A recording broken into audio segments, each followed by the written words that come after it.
আমাদের যে আজকের আলোচনা বিষয় ঠিক করেছি, আমি নিরপেক্ষ নই। আমি নিরপেক্ষ নই, তবে আমি সত্যের পক্ষে। আমি যেদিন জন্মগ্রহণ করেছিলাম সেদিন আমি নিরপেক্ষ ছিলাম। এরপর আমার মা, আমার বাবা আমার একটা নাম রেখেছে, নান্টু বড়ুয়া। এই নান্টু বড়ুয়ার নাম রাখার সাথে সাথে আমি কিন্তু আমার নিরপেক্ষতা হারিয়েছি। আমি হয়ে গেলাম বড়ুয়া বা বৌদ্ধ। আমার পরিবার, আমার সমাজ, আমার সংস্কৃতি আমাকে এমন শিক্ষা দিয়েছে, আমাকে নিরপেক্ষ থাকতে দেয়নি। আমাকে নিরপেক্ষ থাকতে দেয়নি। আমাকে তারা তাদের মতো করে গড়ে তুলেছেন। আমি একটু বড় হলাম, আমার কিছু বন্ধু বান্ধব ছিল। আমি বলতে পারছি না তাদের সবার সাথে আমি সমান আচরণ করেছি কিনা, সবার প্রতি সহমর্মিতা, নিরপেক্ষ আচরণ করেছি কিনা আমি ঠিক বলতে পারবো না। আবার আমি যখন কর্মজীবনে পা বাড়ালাম, ঠিক তখন আমি বলতে পারছি না সবার সাথে আমি সমান আচরণ করেছি বা নিরপেক্ষ ছিলাম, সেটা আমি বলতে পারছি না। কারণ অনেক সময় নিজের স্বার্থের জন্য আমি তাদের সাথে নিরপেক্ষ আচরণ করিনি। আমি স্বজনপ্রীতি করেছি।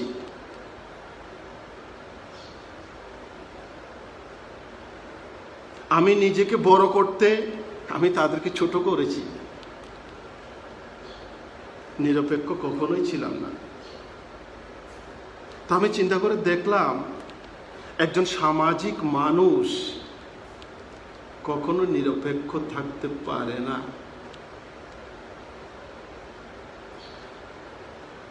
আপনি যখন ভোট দিতে যাবেন তখন কিন্তু আপনি নিরপেক্ষ থাকতে পারবেন না। আপনি কোনো না কোনো পক্ষ হয়ে আপনাকে ভোট দিতে হবে। তো মানুষ নিরপেক্ষ থাকতে পারে না, তবে মানুষ চাইলে সত্যের পক্ষে থাকতে পারে। আর এই সত্যের পক্ষে থাকতে হলে মানুষের সেই সামাজিক কাঠামো, যে প্রথা, রীতি, যে পার্বণ, এসবের ঊর্ধ্বে উঠতে হয়।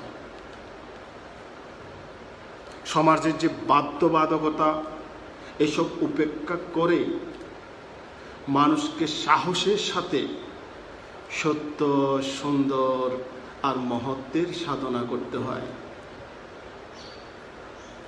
মানুষকে সৃজনশীলতার চর্চা করতে হয়,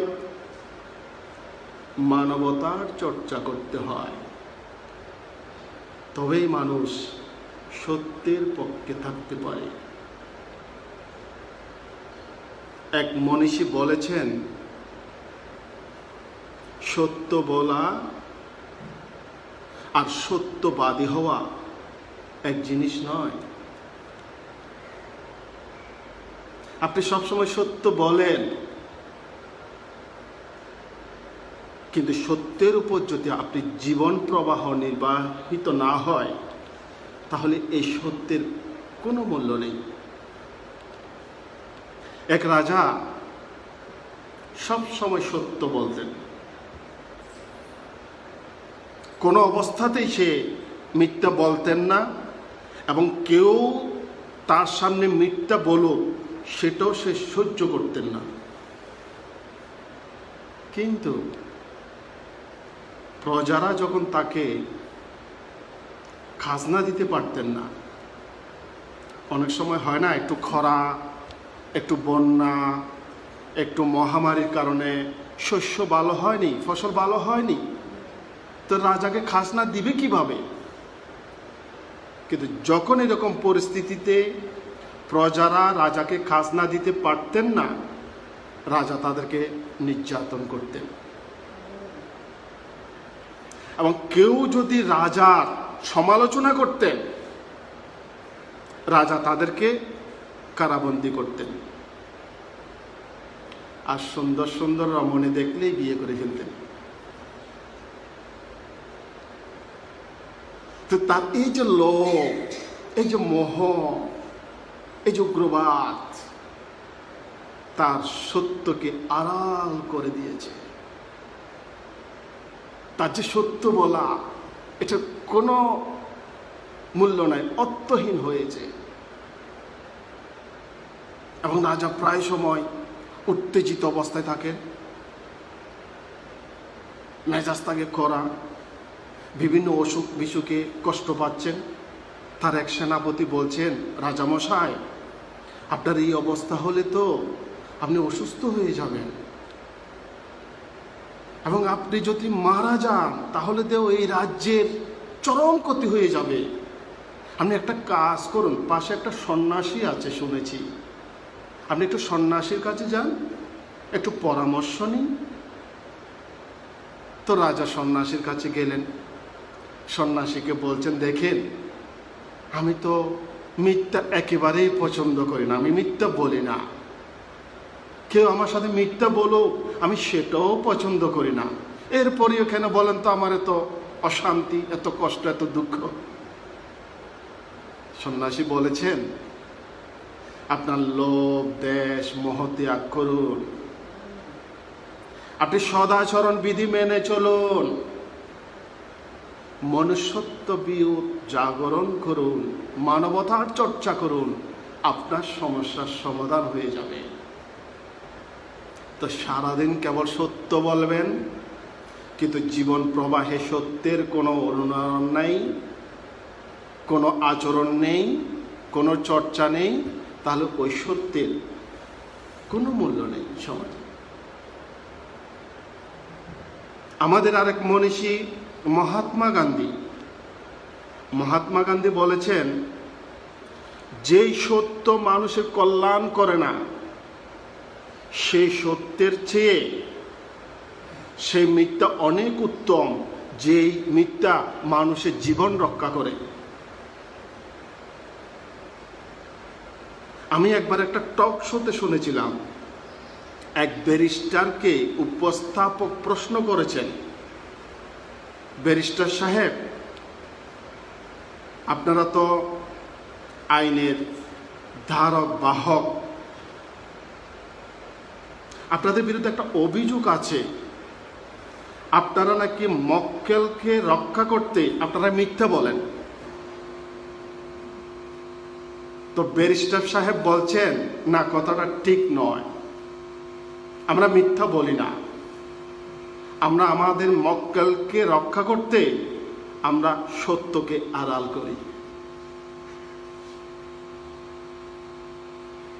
তো দেখা গেল কি, একটু মিথ্যা যদি, একটু সত্য আড়াল করে যদি একজন মানুষের জীবন রক্ষা হয়, সমাজে শৃঙ্খলা ফিরিয়ে আসে, সুন্দরত্ব ফিরে আসে, অসুবিধাটা কোথায়? আমার একটা ঘটনার কথা বলি। তখন আমি নোয়াখালীতে ছিলাম, সময়টা সম্ভবত 95-96 দিকে হবে। তখন বিএনপি ক্ষমতায়, আর আওয়ামী লীগ তখন বিরোধী দলে আন্দোলন করছে খুব ক্ষমতায় যাওয়ার জন্য, আওয়ামী লীগ। এবং সেই আন্দোলনের প্রতিনিয়তই আপনার জ্বালা পোড়াও, হরতাল, ধাওয়া পাল্টা ধাওয়া, এসব চলছিল আর কি, প্রতিদিন এসব চলছিল। তা আমি যে জায়গায় আমার অফিস ছিল, এর আশেপাশে অনেক ব্যবসায়ীর সাথে আমার পরিচয় ছিল, জানাশোনা ছিল। তো একদিন এক আন্দোলনের সময় পুলিশের ধাওয়া খেয়ে একটা নিরীহ ছেলে দৌড়ে আমার অফিসের টয়লেটের ছাদের উপর আশ্রয় নিল। তো একটু পরেই পুলিশ আসলো, পুলিশ এসে জিজ্ঞেস করলো, এইদিকে একটা ছেলে দৌড়ে আসছে, আপনি কি দেখেছেন কোথায় গিয়েছে? আমি বলছি না, আমি তো ঠিক খেয়াল করিনি। পুলিশ আমার কথা বিশ্বাস করেছে, চলে গিয়েছে। এই আমার একটু সত্য আড়াল করাতে একটা নিরীহ ছেলে রক্ষা পেয়েছে। এই জন্য আমি কখনো অনুতপ্ত বোধ করিনি যে না আমি সত্যটা মনে বলতে না, আমি কখনো অনুতপ্ত হইনি, বরঞ্চ আমি প্রাউড ফিল করেছি, না আমার কারণে একটা নিরীহ ছেলে রক্ষা পেয়েছে। তো সমাজে নিরপেক্ষ থাকা যায় না, নিরপেক্ষ থাকা অনেক কঠিন। নিরপেক্ষ থাকতে হলে নিজে সমালোচনা করতে শিখতে হয়। নিরপেক্ষ থাকতে হলে আপনজনের দোষ ত্রুটি বের করে আলোচনা করতে হয়। আমার বাবা যদি ভুল করে, আমার মা যদি দোষ করে, সেটাও বলা সাহস থাকতে হবে। নিরপেক্ষ হতে হবে। নিরপেক্ষ হতে হলে সাদাকে সাদা, কালোকে কালো বলতে হবে। তা আমাদের যে সমাজ অবকাঠামো, এই পরিস্থিতিতে সেরকম নিরপেক্ষ থাকা খুবই কঠিন। তবে আমরা চাইলেই পরিস্থিতির পক্ষে থাকতে পারি, আমরা চাইলেই সত্য সুন্দরের পক্ষে থাকতে পারি, আমরা চাইলেই মানবতার পক্ষে থাকতে পারি, সৃজনশীলতার পক্ষে থাকতে পারি। তবেই গড়ে উঠবে আমাদের জীবন, সুন্দর হবে আমাদের পরিবেশ, সুন্দর হবে আমাদের সমাজ, চারপাশে সব কিছু সুন্দর এবং সার্থক হবে। তবেই সার্থক হবে আমাদের জীবন প্রবাহ। তো আলোচনাটা খুব ছোট রেখেছি, শুনেছেন, সবাইকে ধন্যবাদ জানাচ্ছি।